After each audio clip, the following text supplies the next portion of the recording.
Okay, well, we've got the loco back on the workbench now. There's some final detailing to do. All the lining and numbers and things like that have got to be done. The kit is a brass kit. It's a bit like an Airfix kit, only in brass with some nickel silver. And of course you use solder to connect it together. These kits are, they don't come with most of the fittings, things like wheels, the motor and everything else. You have to buy extra. Anyway, there we are. A couple of points I'll just show you on this loco, which I don't think has been mentioned so far. We've got ball races on the back wheel set, and the two, I don't know if you can just see there, the two leading drivers are sprung in horn blocks there. It's quite critical that there's no fore and aft movement in those horn blocks, so the mechanism would jam.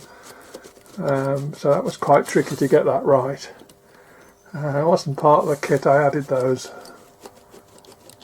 myself, but that allows the thing to keep in contact with the rail better.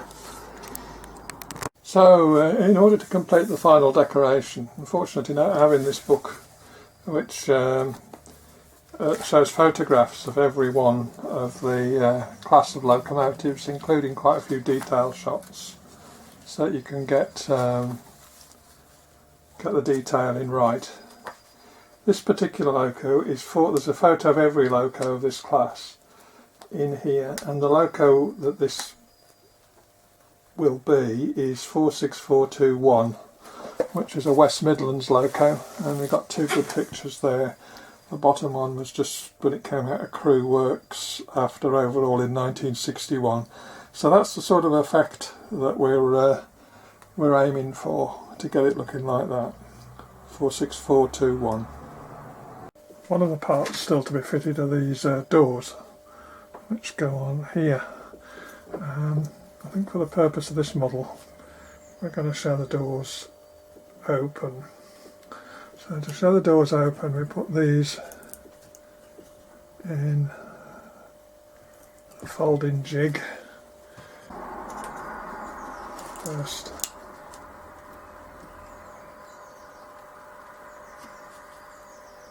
Like that.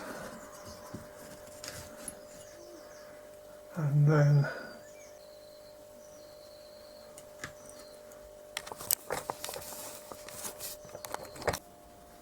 okay, well, we're just working on the front number plate. I think this has to be, this is quite a critical item because it actually gives the characteristic of the loco. These particular number plates you have to paint yourself. So this is one I did, and I use a paint pen for picking out the numbers. Okay, to pick the numbers out, I use a lining pen, well stirred white paint, and load the pen up.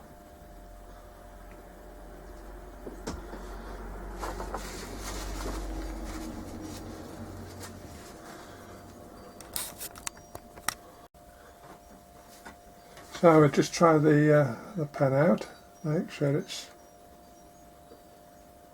that seems okay. They do tend to get blocked a little bit. Okay, well, we'll just practice, make sure that the paint's coming through okay. That seems okay. So we'll put this under the magnifier and we'll see if we can pick out the numbers reasonably sharply.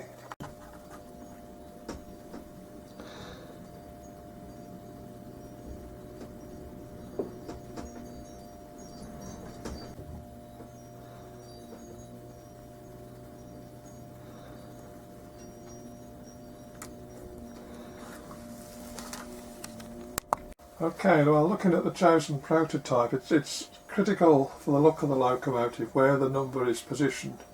So it's right underneath that strap there, and obviously centrally mounted. They all seem to be very similar. So we'll attempt to put that into position. Okay, well, we've araldited the number into position, so I think that's just about right. Okay, the next bit is put the maker's plates on. Put these on with super glue, I think. Make sure they're the right way up and they fit. It's not quite right. That's better. Okay, these lubrication pipes have been masked over for painting, so we can now remove the masking and burnish them up to show them in their true copper colour. Okay, well, I use a Decalfix, a Microset, an American company, for putting decals on. I quite actually like this aspect.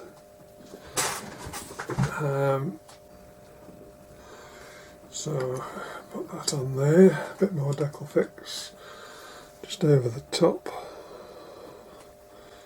and gently move that into position.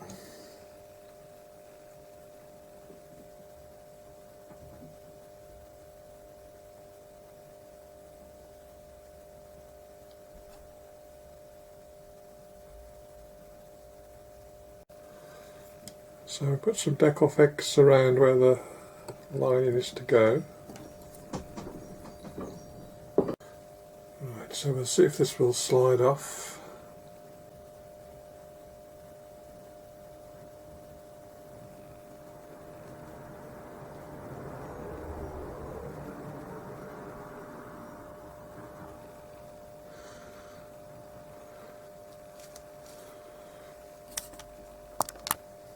And just press that into position.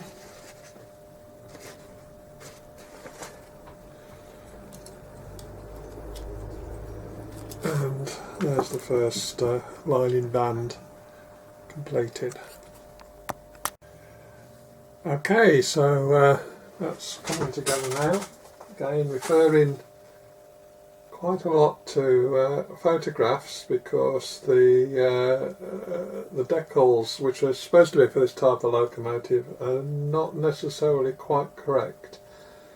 So one of the last things on this side of the locomotive to do is, at this period, they had these locos had warning flashes on the side about electrification, warning the crew not to climb too high. So again, looking at photographs of the loco, there was one there, and there was one at the front.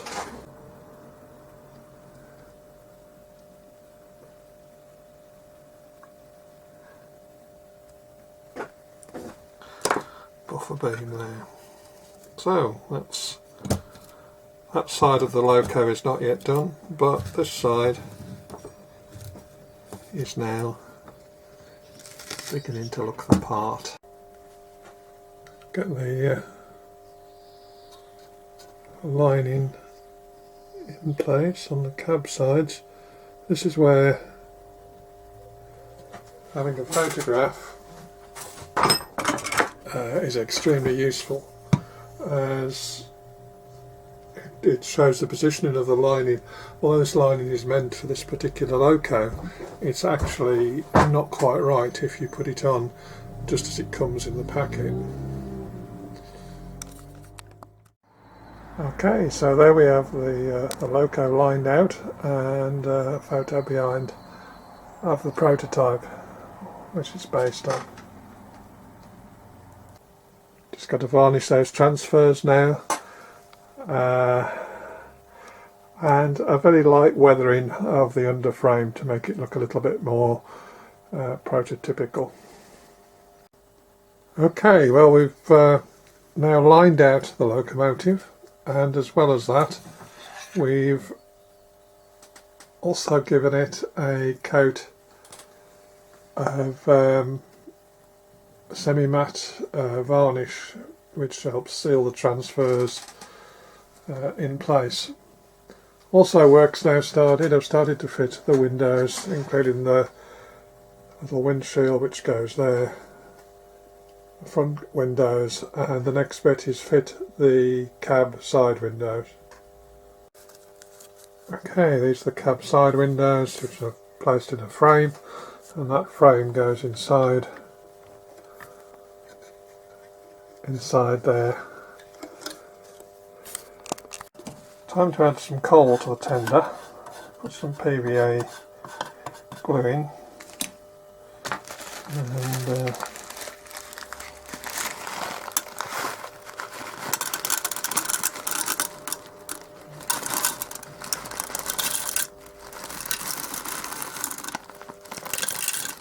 I've done this steadily over a couple of days and build up the layers. So loco's nearly finished now. The crew might recognise this 3D print. A couple of characters well known to some of us. Those have got to be painted, but those will be the crew. Put coal in the tender now. Still waiting for a shed plate for the front, and that's it, almost finished. Okay, so there we have the cab controls. We also have a mug of tea above the firebox door, keeping it warm there, and also a can of oil. So that's the interior. Here's the driver and fireman. And that's the back of the tender with an oil can on the top there. Hose pipe on the right for hosing down the footplate. So all in all, quite pleased with that, how that's come up. Okay, we have driver and fireman, maybe people you recognise. The fireman's cup of tea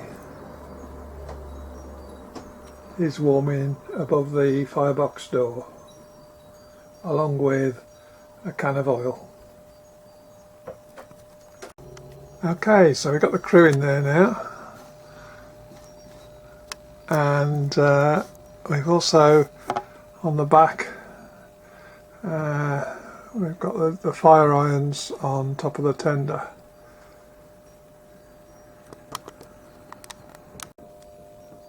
There.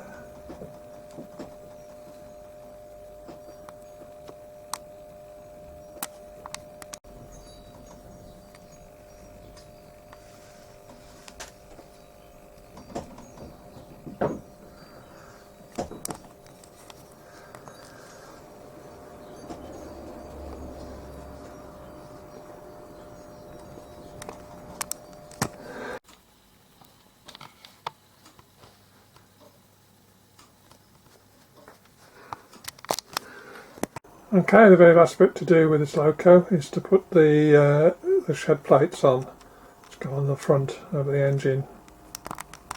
Okay, so we just position that carefully with araldite.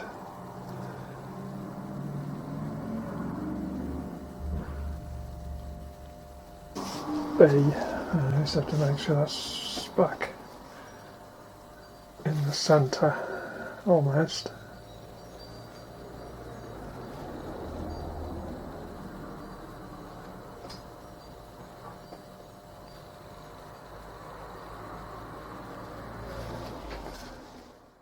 Okay, well, that's the finished loco on the track. Got a good fire burning there in the firebox.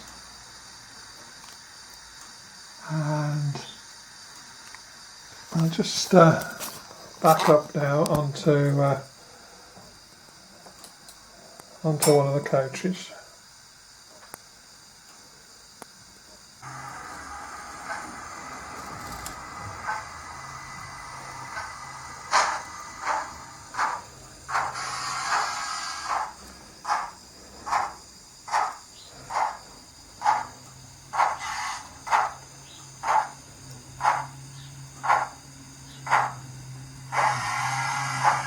One of the great things with digital control as opposed to analogue is the fact that things like the lighting in the coaches can remain on even though there's no trains running.